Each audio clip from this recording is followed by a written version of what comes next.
Welcome to the Madison Miller Podcast Special Edition Series where I preview and predict every men's college basketball conference tournament. This is the 20th of 31 episodes of the series, and now up is a big one, the Big East Tournament, which all begins on Wednesday at the world's most famous arena, Madison Square Garden, for the first round. The quarterfinals will be Thursday, March 11th. The semifinals will be Friday, March 12th. And the championship game will be Saturday, March 13th. So, without further ado, here we go. All right. First round. 3 o'clock p.m. Eastern Time on Fox Sports 1 on Wednesday, March 10th. 9-seeded Marquette against 8-seeded Georgetown. Marquette, 13-13 overall, 8-11 in conference play. Georgetown, 9-12 overall, 7-9 in conference play. My projection is Marquette by 3.5 to 143. Marquette, I just think, has more talent than Georgetown, and they have some good players led by Dawson Garcia and DJ Carton. So give me Marquette over Georgetown to the quarterfinal. As I project, again, Marquette 3.5 to 143. The second of three first-round games, 6 o'clock p.m., Fox Sports 1. 10-seeded Butler against 7-seeded Xavier. Butler on the year, 9-14 overall, 8-12 in conference play. Xavier, 13-7 overall, 6-7 in conference play. My projection is Xavier 2.5 to 138.5.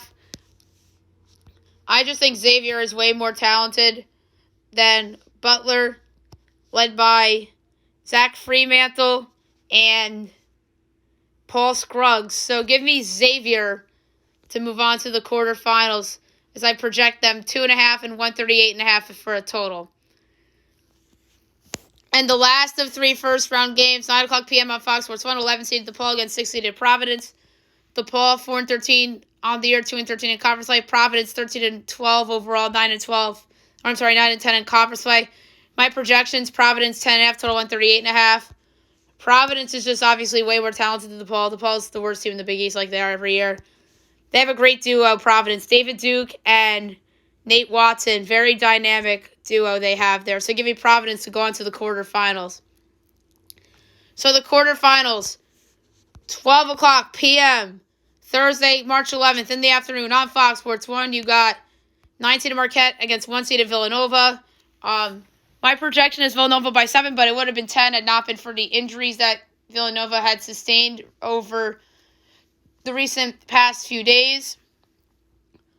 So it's Villanova by 7. I don't have a total because, like I said, it's hard to project future sides than totals. So I think Villanova will survive without Colin Gillespie and Justin Moore for now. So give me Nova to advance for the time being, as I think that Jeremiah Robinson Earl will help them.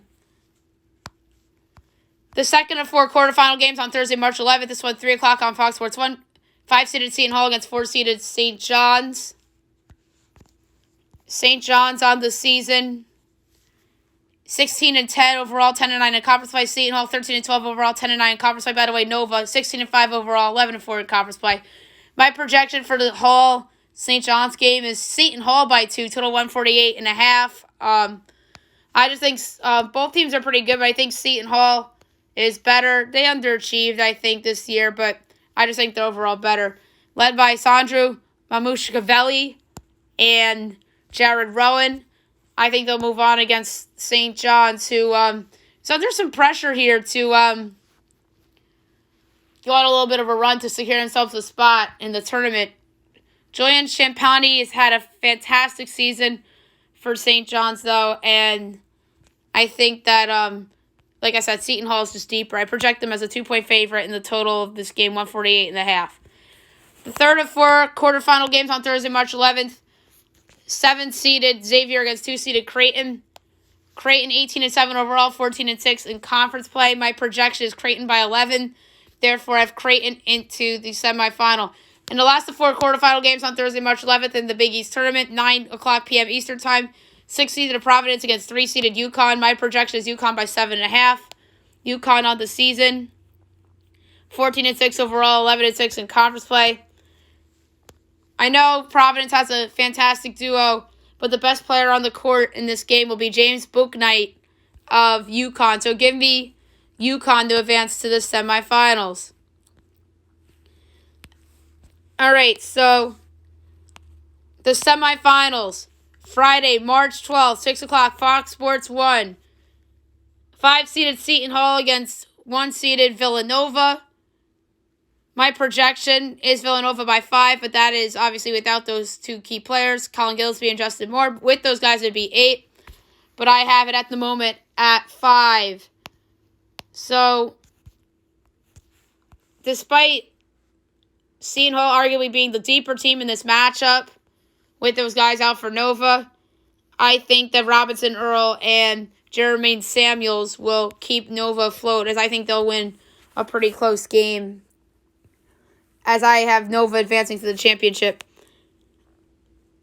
And then the second of two semifinal games, 9 o'clock p.m. on Fox Sports 1, you got 3-seeded UConn and 2-seeded Creighton. My projection is Creighton by 3.5. Should be a fun game. I think Creighton is just the better team, led by Marcus Zegarowski. So give me Creighton to move on to the championship. And by the way, they have Doug McDermott, that's his son. Greg McDermott coming back after his brief suspension for the tournament. So that is good news for Creighton. And now the championship game, Saturday, March 13th, 6:30 on Fox. 2-seeded Creighton against 1-seeded Villanova. This should be a fun matchup. I think this is eventually where the injuries will come back to haunt Nova. I think Zegarowski is the best player on the court. My projection is Creighton by 3. So my predicted winner of the 2021 Big East tournament, the Creighton Blue Jays, led by Zegarowski, as I think that they will rally and make a push for a 2 seed perhaps. I do think that Nova will obviously be at large, whether that's a 2 or 3, that'll be undecided. I think that Seton Hall could still make it if they make the final. I think ultimately they'll be NIT bound. St. John's, to me, is in a tough spot. I think that they need some help personally, but I still think that they can make it. But I think their destiny, at the moment, I think that they're in. But they need some luck and some serious stuff. Like, they need some upsets in the Mountain West. They need, Syracuse to fail in the ACC. They need some of those Big Ten bubbles like Rutgers and those types of teams to fall off, Michigan State, teams like that. And then maybe some in the Pac-12 as well. So, St. John's, I think at the moment, I'd put them in.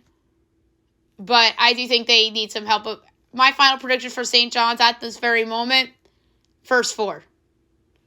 And obviously, I think Creighton will be in and UConn will be in. I think Seton Hall will be NIT bound unless they make the final. Then you have to consider Seton Hall. And I think Providence could potentially be an at-large if they lose in the Big East final, depending on what happens with some of these at-large contenders. All right, so there you have it for the Big East tournament predictions. Next up is the SWAC.